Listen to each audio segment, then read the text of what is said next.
Hey guys, Danny here. I've got another drone for you today. This was sent to me for review. If you'd like to pick it up, I'll put a link down in the description for you.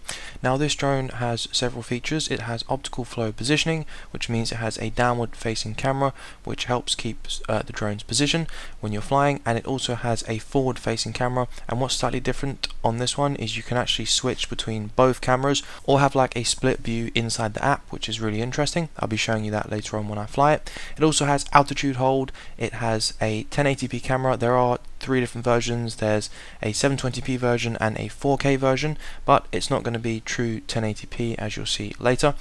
The camera on the front here is quite large, and I do like the design of this drone overall. For its low price, it does have quite a nice build quality. It doesn't feel too flimsy and cheap in the hand. Quite often at this price point I find the plastic used in these drones can just feel really cheap, but this one actually feels pretty good.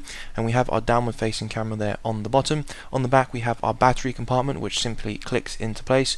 A nice little mechanism on this one, feels quite sturdy. It's using a 1600 mAh battery, which should give us a 22-minute flight time according to the specifications, but I'm pretty sure we won't get that. Hopefully we'll get around 20 minutes at least, but I'll be testing that as well.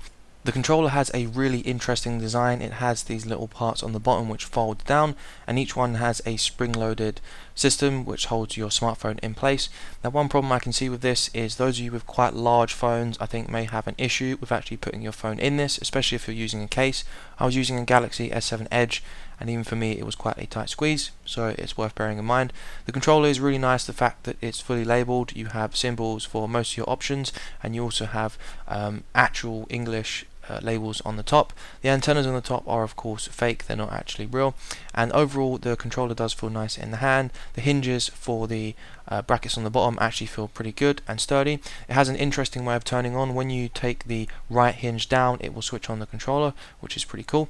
And of course we have our accessories pack, which is some spare props, a screwdriver, your charging cable, and some other bits and pieces. There is also 4 spare props in another little pack as well. Unfortunately, when I actually tested this drone, on both occasions that I tested it, there was really high wind, which isn't really ideal for testing a small drone like this, but it does give you an idea of how well it will fare in extreme situations. So sorry about the really windy background noise, there's not a lot I can do to remove that. But this drone is really impressive in the fact that even in these conditions I was able to fly it pretty well. The drone felt really nice and responsive, and on the highest speed setting I was able to combat most of the wind. I just had to head towards it and I was able to hold my position. Even on a few occasions when I took my hands off the controls, the drone was able to hover on the spot even with the really high wind. So the optical flow positioning worked really well. I'm sure if there was virtually no wind it would have worked pretty much perfectly. You can also do some pretty cool flips of this thing. Unfortunately the Wi-Fi feed and the video feed keep going out of sync, so sorry about that also.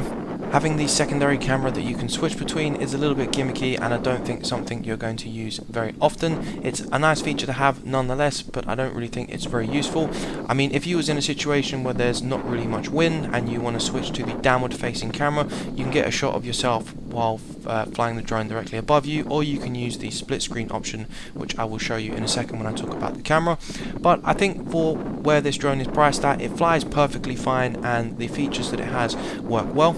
To switch between these modes you do have to stop any recording that you're doing on your smartphone to be able to switch between them. It would have been nice to be able to switch while recording, would have just made it a little bit simpler, but you can't actually do that. So here's the option where you have 2 screens, and this is how it shows on your smartphone as well. This is the recorded file that I've taken from my smartphone. Now because you're recording to your smartphone and not to a micro SD as some drones are using, you are suffering from some quality loss because you are recording a Wi-Fi feed, but I really didn't get much breakup here, which is quite impressive. You often have a smaller amount of breakup on drones at this price point. One thing that is disappointing I think is the camera. There's quite a lot of blur and quality loss. It's really not a great camera, but this is coming in at a low price, so I can't really be too harsh with this. So that would be my main disappointment with this drone, and that would be the camera quality. Of course there is the 4K option, but I don't really think that's going to be a huge leap because the price is still so low, so I don't think it's going to be true 4K, so I'd be careful there.